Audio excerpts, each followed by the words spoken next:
All right, so picture this. You're walking on a tightrope. Okay. Okay, but not just any tightrope. Uh-huh. This tightrope is 10,000 feet up in the air, strung between two hot air balloons. Oh, wow. That's, That's how Sara Blakely, the founder of Spanx, describes what it's like to be an entrepreneur. And that might not even be the wildest part of her story. yeah, I mean, just the image itself is pretty wild. Right. So today, we're going to take a deep dive into Blakely's story from her childhood in Florida, growing up on a sandbar. I mean, talk about an unconventional upbringing. Seriously, all the way to becoming the world's youngest self-made female billionaire. Yeah, and what I find so fascinating about Blakely is she didn't come from money, she didn't have a fancy degree, she just kind of carved her own path, facing tons of rejections and setbacks along the way. Right. And she ended up like revolutionizing, I don't know, an entire industry with like such a simple but brilliant idea. Amazing, yeah. So let's start at the beginning. Like you said, she grew up on a sandbar in Clearwater, Florida. But even as a kid, Blakely had this entrepreneurial spirit, wouldn't you say? Oh, absolutely. Like she was a natural leader, always organizing games, charging her friends to play. I love that. Yeah, and, she even sold her drawings door to door. And get this, she turned her yard into a mini golf course. No way. Really? Complete with admission fees. She was like a mini mogul in the making. It's incredible. And it sounds like her family really encouraged that kind of entrepreneurial spirit. Mm-hmm. Her dad was a trial attorney, and he had this interesting approach to parenting. He actually wanted his kids to, like, embrace failure. Yeah. See it as a way to learn as opposed to something to, be afraid of. And that's so interesting how that one little, like, seemingly simple philosophy really shaped her entire outlook because her father redefined what failure meant. Oh, how so? For him, it wasn't about the outcome. It was about whether or not you actually tried something new. I see. So, like, not trying at all, that was the real failure. Exactly. And that's so powerful because it gave Blakely the guts to take risks, try things other people might think, ooh, that's a little too risky. Right, like things that other people would consider crazy or too out there. Exactly. And I feel like that risk-taking attitude really came into play when she decided to go to law school, right? Yeah. I mean, she bombed the LSAT twice. That's got to be, like, such a tough setback. Oh, yeah, for sure. But she didn't let that stop her completely, right? No, definitely not. I think that's when she realized that maybe law school just wasn't her true passion, her true calling. Yeah. And that's a hard thing to, like, come to terms with sometimes. Oh, for sure. But Blakely, she didn't dwell on it. She just went out there and she explored different paths. Like, for a time, she actually worked as a ride attendant at Epcot. No way. Yeah, so you can imagine, like, seeing Snow White taking a smoke break. I mean, how disillusioning is that? Oh, my gosh. I can't even imagine. Right. But all of those experiences, they might seem random, but they actually led her to a job that was, like, really formative, really important. Okay, tell me more. Selling fax machines door to door for 7 years. Wow. That is a serious masterclass in resilience and salesmanship. Oh, absolutely. I mean, imagine that. Day after day, facing rejection, getting kicked out of buildings, dealing with all sorts of personalities. Yeah, it's going to be tough. But during those 7 years, she really honed her skills. Yeah. She learned to connect with people, figure out their needs, overcome their objections. Oh, yeah, I bet. And she developed this blend of humor and vulnerability that really that became such a key part of her success later on with Spanx. Interesting. So you're saying like those door-to-door fax machine days, that really laid the groundwork for Spanx. Absolutely. Like all those experiences, they all kind of came together to lead to the birth of Spanx. So picture this. Blakely's getting ready for a party. She wants to wear white pants, but she's frustrated, right? Yeah. Visible panty lines, uncomfortable shapewear. It was like a light bulb moment. Okay, so she had a problem and she needed a solution. Exactly. And at first, you know what she did? What's that? She cut the feet off her pantyhose. Just like a little DIY solution. Ah, resourceful. But that night, she kept having to roll up the legs. And that's when the idea for Spanx was born. I love that. Like, she was already problem solving on the fly while getting ready to go out. Totally. But going from, cutting up pantyhose to actually having a product, that's a whole other challenge. Oh, for sure. It took her 2 years of research, designing, pitching her idea to manufacturers. And she faced so much rejection along the way. I bet. It's important to remember, back then, shapewear was mostly like girdles, restrictive, uncomfortable. Oh, yeah. Not exactly the most glamorous image. Exactly. And so her idea, footless pantyhose to smooth and shape without constricting, people were skeptical. They just didn't get it. A lot of manufacturers didn't believe there was even a market for it. So how did she finally get someone to take a chance on her? I mean, she had no background in fashion and not a lot of money to throw around. Right, right. So, I mean, Blakely, she had this unwavering belief in her idea. She knew she needed a prototype to show people what she was talking about. And she was amazing at connecting with people, even people who, at first, didn't really believe in her. I see. So she finds this mill owner in North Carolina. He's hesitant, right? But his daughters, they try the prototype and they're like, Dad, you have to do this. They convinced him to give Blakely a chance. Wow, talk about a dad you just don't get it Yeah, moment, but with like billion-dollar consequences. totally. It's amazing how, even from the very beginning, Blakely's ability to connect with her audience was such a big part of her success. Absolutely. It shows how much she understood that Spanx wasn't just about a product. It was about solving a real problem for real women. Right, right. And that understanding became like the foundation of her marketing strategy, which, by the way, had to be super creative because she didn't have a lot of money to spend on marketing. Okay, so how did she market it? She got creative, sent samples to celebrities, influential friends, anyone she thought could spread the word.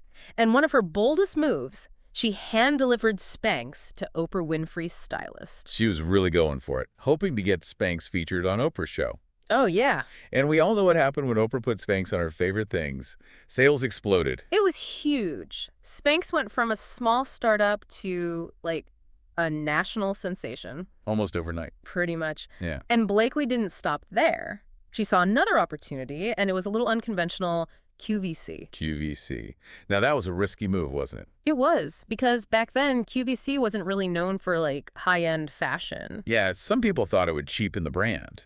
But Blakely saw it differently, didn't she? She did. For her, QVC was a chance to reach a huge audience, and she could be on there herself, showing people how great Spanx were. Right. Like a live demo. Exactly.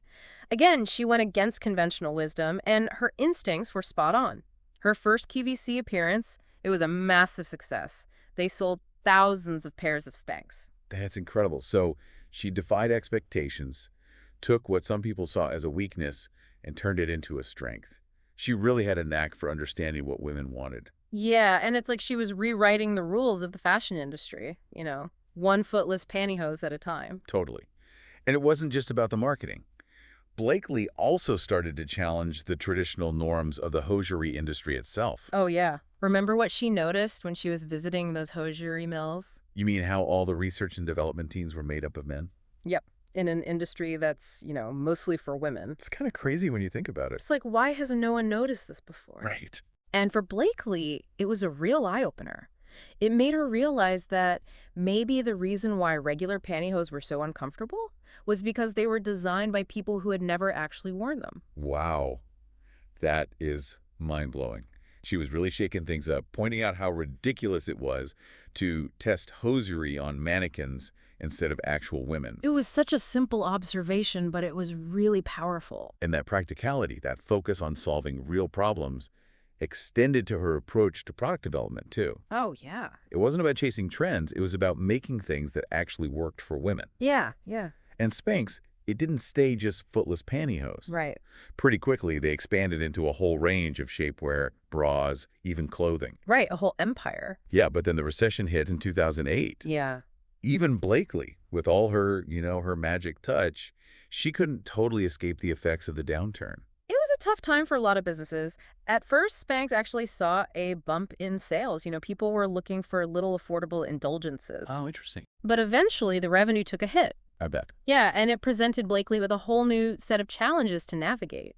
So how did she adapt to this new reality? The economic landscape had totally shifted. Well, she made some smart moves. Like, she brought in a CEO to help with the day-to-day operations. Okay. But I think the biggest shift was that Blakely started to focus on things beyond just Spanx.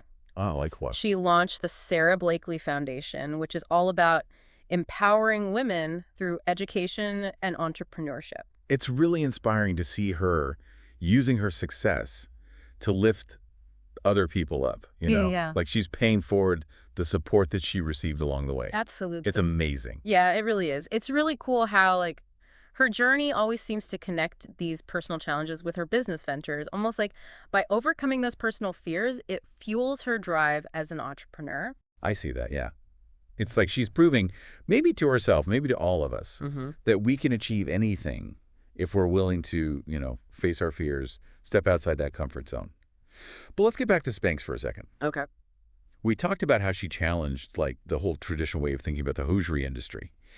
But she also, like, completely changed the game when it came to marketing shapewear, wouldn't you say? Absolutely. I mean, she knew women didn't need another product to make them feel bad about their bodies. You know, she wanted to create something that would actually make them feel good, make them feel empowered. Right, exactly. And that, like, really came through in her marketing. It did, yeah. She wasn't afraid to talk about the things that, women usually whisper about, like panty lines, back fat, all those, like, little insecurities that we try to hide. It was brilliant. It was. Because by like acknowledging those shared insecurities, she actually created this feeling of like camaraderie, empowerment. Like Right. she wasn't trying to shame women. She was offering solutions to help them feel more comfortable and confident, just as they were. Right, in their own skin. Exactly. And she did it all with a sense of humor. And it made hmm the whole concept of shapewear less, I don't know, scary. Less intimidating. Yeah, and more fun. Totally. She never took herself or the product too seriously. I mean, she got that women wanted solutions that were both practical and, fun. And that's exactly what she gave them. Yeah, yeah. It wasn't just about selling a product. It was about building a brand that really spoke to women on a different level. Right?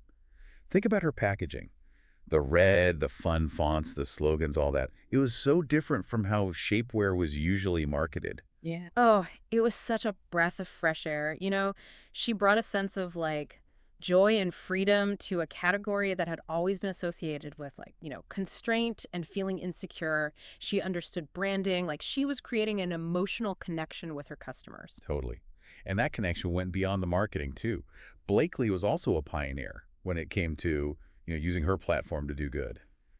Remember when she donated $1 million to Oprah's Leadership Academy for Girls? Oh, yeah, that was incredible. I mean, it really showed her commitment to empowering women and, investing in future generations of female leaders. And then there's the Spanx by Sara Blakely Foundation, which has donated millions to organizations that support women all over the world. It's amazing how she's using her success to make a real difference in the lives of women everywhere, focusing on things like education, entrepreneurship, and the arts. She's such a role model. It really is remarkable how she manages to balance it all. Entrepreneur, philanthropist, wife, mother. She proves you don't have to choose like success or giving back, business or family. You can do it all. It's interesting how her journey has changed and grown over the years. She started with this one simple idea, a solution to a problem that tons of women had, and turned it into this billion-dollar company. hmm But, like, along the way, she's become this incredible advocate for women, for empowerment, for challenging the status quo. Yeah. It's like her story reminds us that success isn't the finish line. It's the journey, the whole thing. And while we're on that journey, we can grow, we can change, we can use our platform to make a positive impact. Yeah, that's such a good point. And Blakely, she just like embodies that in everything she does. Yeah. She's not afraid to be bold, to take risks, to use her voice for what she believes in. And she does it all in a way that's so authentic, and, she has a great sense of humor, too, which makes her so relatable and It inspiring. makes you feel like you could, sit down and have a coffee with her. Yeah, totally. She's not just some untouchable business tycoon. She's a real person with flaws and vulnerabilities, just like everyone else. And I think that's what makes her story so captivating. She reminds us that success doesn't have to mean sacrificing who we are. We can be ambitious, driven, and successful, and still be kind, compassionate, and down to earth. And I think that message resonates with people no matter, their gender, their background, their dreams. We all want that authenticity. We all want to feel like we're part of something bigger. And Blakely, in her own way, gives us that. I agree 100%. She's not just selling shapewear, she's selling confidence, she's selling empowerment, she's selling this idea that we can achieve anything if we're willing to dream big and work hard. And she's doing it all while being true to herself, which is maybe the most inspiring part of her story. It's amazing, like, how Blakely built a brand that's so much more than just a product. Yeah. I mean, Spanx has become, like, synonymous with feeling confident, with empowerment, with being your true self. It really has. It's like she tapped into like what people really wanted, that Mm. desire for like authenticity and self-acceptance. And she's not telling women they need to change who they are. She's just giving them the tools to feel, more comfortable, more And confident. the bodies they have. Exactly. And she does it in a way that feels so, like, real. Down to earth. Yeah, totally. Like, Yeah. there's no pretense, no airbrushing, Yeah. just real women talking about real stuff. Remember those first Spanx commercials? They showed like real women, Oh, yeah. all shapes and sizes, talking about their experiences with the product in a funny way. Yeah, like making fun of themselves a little bit. Exactly. And it was such a contrast to those like overly perfect images you usually see in lingerie and shapewear ads. It was like a total game changer. It was revolutionary. Yeah. Blakely was saying, hey, it's okay to not be perfect.